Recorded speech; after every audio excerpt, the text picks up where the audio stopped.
You know, nobody's able to see him stealth. You guys want to be stealthy tonight. You know, you can be stealthy, you'll never lose, right? But these are incredible planes and weapons. We have the best weapons in the world, by far.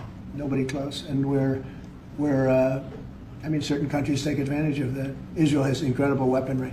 So we'll see what happens. I've been asked about it by everybody, but I haven't made a decision. Mr. President, you talked earlier today about having daily conversations with Prime Minister Netanyahu. Yeah. How have those conversations weighed on you in terms of getting more involved? You've been lobbying for the U.S. to get more involved. Has that had an impact in kind of your evolution, sir? Look, we talk, and I'd like to see everything done. I would have preferred having just an agreement, a strong agreement, you know, verifiable agreement. But it was such a shame. They were so close. You know, Iran was very close to signing what would have been a very good agreement for them. And maybe that could still happen, I guess. You know, they do want to come and see us. They want to see me in the White House. That's a big statement.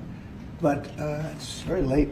Is it enough of a statement to hold off getting involved? We're going to see what happens. Look, we're going to see what happens. Ending it as soon as you can would be good. Have you closed the door on meeting with them? No. Okay, so it's still open to them coming here in your Yeah, eyes. I mean, they asked if they could come. We'll see if that happens. It's not that easy for them to come. They can't get out. You know, they're in Iran. And in one case, the guy wanted to come so badly, but he can't get out because his bomb's dropping all over the place. Have you seen the Tucker Carlson Senator Ted Cruz interview? It seems like this issue on whether or not the United States should strike is kind of dividing a lot of your supporters. No, my supporters are for me. My supporters are America first. They make America great again. My supporters don't want to see Iran have a nuclear weapon. Tucker's a nice guy. He called and apologized the other day because he thought he said things that were a little bit too strong, and I appreciated that. And Ted Cruz is a nice guy. I mean, he's been with me for a long time. I'd say once the race was over, he's been with me ever since, right? But very simple.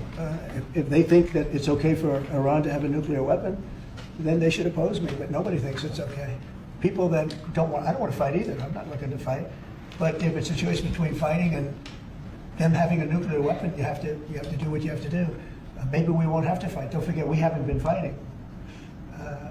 We add a certain amount of genius to everything, but we haven't been fighting at all. Israel's done a very good job of that.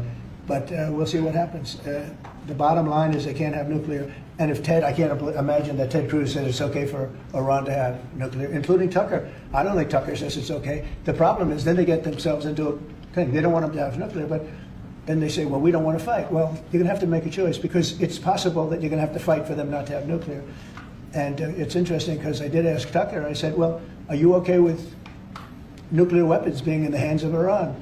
And he sort of didn't like that. He didn't want to really, but he sort of didn't like that. And I said, well, if it's okay with you, then you and I do have a difference. But it's really not okay with him. Therefore, you may have to fight. And maybe it'll end, and maybe it'll end very quickly.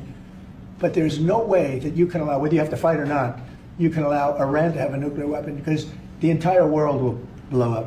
I'm not going to let that happen.